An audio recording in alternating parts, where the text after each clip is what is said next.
Matt, we just completed our final home and away game of the year. Good win over North Melbourne. What are your thoughts of the game? Yeah, look, a little bit scratchy in those last games when there's not too much, on the ladder position. We're going to finish third or fourth, no matter if we won or lost. So, but we rested a couple of guys and had a half for a couple of guys and those sorts of things. So, but I thought they were able to work their way through it. We were a bit scrappy, ball in hand, made a few blues, but their effort and their intensity was really good. And I think the way we ran over them in the last quarter was really impressive and something they can build on. Yeah, you're right. Ladder places wasn't a big factor in today's game, but you spoke pre-game about finding form. Were you happy with the form you found in the game? Yeah, look, we've I think some individuals got into some really good form. I thought our forward line operated really well, and there was some new faces in there, and be able to put Dicko back in there who's been out for 6 or 7 weeks. So yeah, I thought the aspects of individuals and certain areas of our back line and forward line that worked really well today against a hard team to play against, a lot of tools out there, and we're a bit undersized in that area, but I thought we handled it really well. Now, we are a process-driven team, but I think if you were to take top 4 at the start of the year, you definitely would have taken it. What's been your view on how we've gone this season so far? Oh, look, we're really proud of the guys. We've had a lot of adversity. They've had to show a lot of resilience throughout the year. I think we've used 41 players out of 43 or 44 on our list. So, in every game they've been involved in. I think Box Hill blew out, but apart from that, it's been 1 or 2 points here and there in the games we've lost, and we've had some really strong wins. So, a terrific home and away season. They've earned the double chance.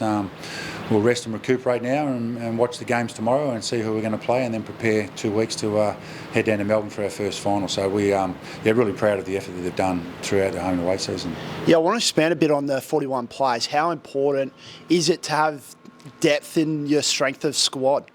Yeah, look, you never probably want to use everybody like that, but we've been able to find some players out of it. So, no doubt we're probably going to have some injuries in finals, and to be able to lean on guys that have already played at VFL level for us in the home and away season is really important, and also for future too. We've been able to unearth some players that previously we probably just kept them rolling out our same team all the time.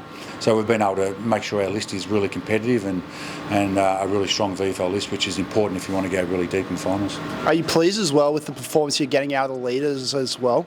Yeah, look, I think, I know Crosley didn't play today, but himself, Dorso and Zach Foote have been outstanding. They'll be really high up in our best and fairest and the way they're viewed in the competition, and they've been outstanding. And then our senior players below that have been terrific. They've played all the games really, all those senior guys, and been able to play at a high level for them, which has helped all the other guys who have come in to be able to just find their way and find their form as the games go along.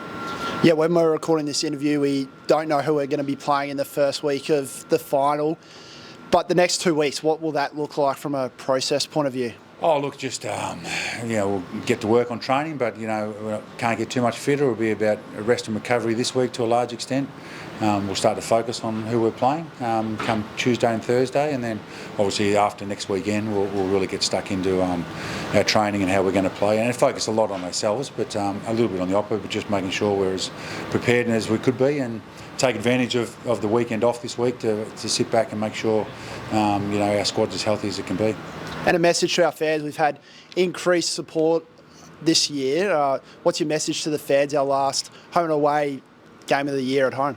Oh, look, we've had great support at home. We've had some really close games. They've seen us play some really good wins, and some of the games we've lost, we've been right into the final siren. And then when we've travelled, we've had great support too. So hopefully they'll get a home final here at some stage. That'd be great, and we'll attempt to go down to Melbourne and play our first one to try and bring a home final back here. But look, their support's been awesome, and hopefully we get some finals footy weather like this in a couple of weeks' time. Yeah, it must be nice to have watched some footy in some nice conditions. We've had a lot of wet ones as well. Yeah, look, it was hot today, and we felt it. So I'm sure the opposition coming up from Melbourne or Sydney it might be, they're certainly going to feel it. So those hot conditions that come around in spring are certainly important for us, and hopefully we get another day like this on our big oval.